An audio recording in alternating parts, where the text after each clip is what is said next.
Mtu kwa sababu sijui huyo ni mchana. Mimi alikuwa pale anaitana hivi. Mimi unajua lugha yake sielewi. Welcome back to Havana Media. My name is Celestine Wandia. I'll be your host for today.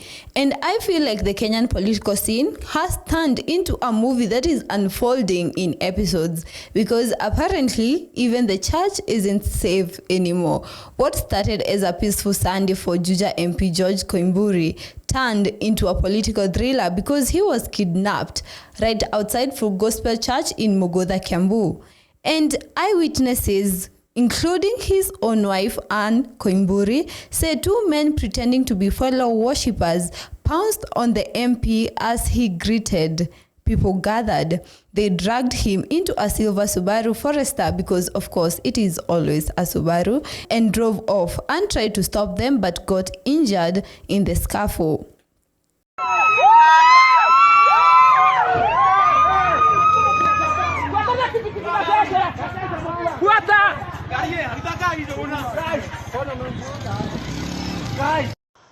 Venye tulifika kanisani kama kawaida, service ikaendelea vizuri na tulipomalizia ndipo tukiwa pale nje kama kawaida, mnajua watu wakitoka mheshimiwa nasalimia watu, hapo ndipo waliweza kukuja na wakamchukua, na sio ile kumchukua ya amani ama ile kumuomba tafadhali tunakuomba uingie hapa, ni ile ya kumgrab ambayo ilifanya sisi wote kama washirika, kuna wengi ambao waliumizwa pale, kuna wengi ambao walirushwa hadi kwa mtaro. Mimi mwenyewe niliweza kufuata mume wangu hadi kwa Subaru ndani, na kulikuwa na jamaa alikuwa pale ndani, venye hao wawili walikuwa nje walimrusha, alikuwa anamvuruta ndani. So venye nilimfuata waliweza ni kama ni yeye alinisukuma na huku nyuma, nao wenye walikuwa nje wakaanza kunigonga.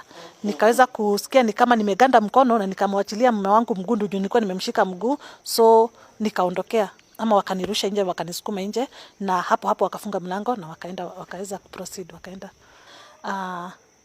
Sitaipeleka direct kwa mtu, wacha niipeleke kwa serikali mzima ya kwamba huyu ni mtu wa watu. Mkumbuke huyu ni mtu ako na familia, ako na bibi, ako na watoto ambao hata wao watoto walikuwa kwa ile scene. And he was found in a coffee plantation near Jacaranda area, and he had been injured and even beaten.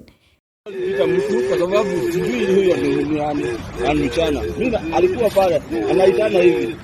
Mimi unajua lugha yake sielewi. The weird thing is that just 2 days earlier, Koimburi reportedly escaped another attempt arrest on a boda, no less. And the DCI said they are not involved in any way in the matter, saying that Koimburi, yes, is wanted over alleged land fraud and misuse of public funds, but they are not the ones who took him. And his allies call it a political persecution, claiming the government is targeting vocal opposition leaders. Juja residents asked about his whereabouts because it was concerning. Leo kushirikiana na watu wa Juja constituency tukiweza kutambulisha ama kuweza kujua why the government of Kenya is misusing the resources ambazo wamekuwa wakialokitiwa na Wakenya kupitia taxes to intimidate our leaders, wasiweze kuja kuongelesha wananchi wao, wasiweze kuserve wananchi wao, and yet they are compulsory court orders protecting Honorable George Koimburi. Ni jambo la huzuni sana kuwa hii serikali ya Kenya Kwanza imeamua kudisregard all the court orders ambazo mahakama ya Kiambu High Court ilipeana in the case of number 28 of 2025, ambapo Justice Mushila alielekeza na akasema kuwa George Koimburi asiguzwe na mtu yeyote mpaka kesi iweze kutajwa tarehe ambayo ni mwezi ujao. Na leo kuwa mheshimiwa angeza kuja hapa sababu kuanzia jana kuna watu ambao wamevaa uniform au wamejitambulisha kama wanasheria ama polisi, walimkimbiza na hatujui pale the honorable member of parliament of Juja constituency yupo.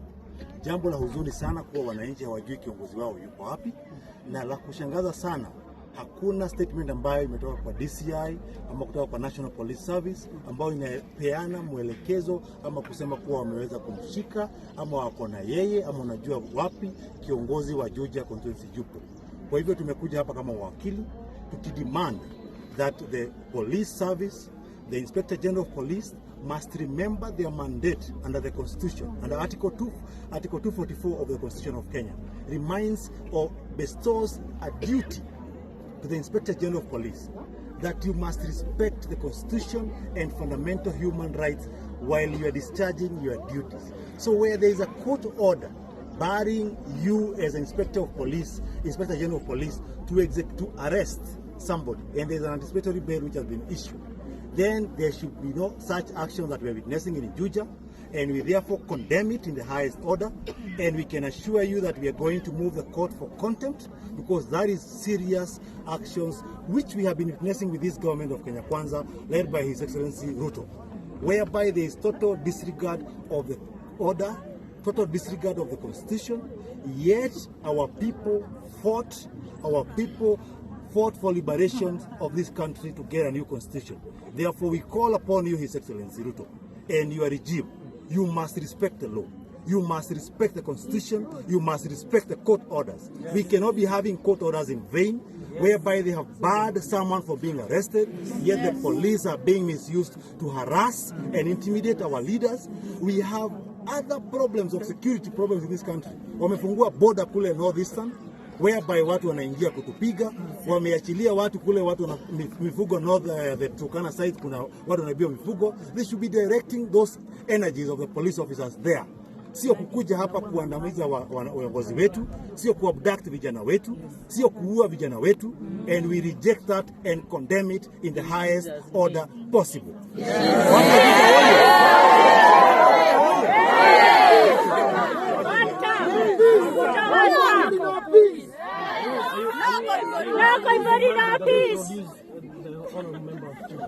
Yes, sir, we are calling upon the Inspector General of Police. Ajue that he has a mandate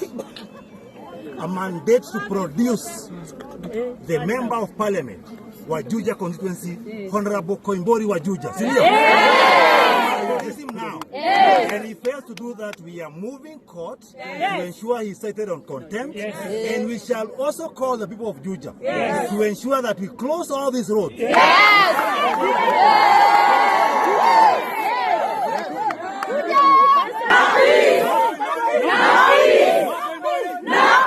They must release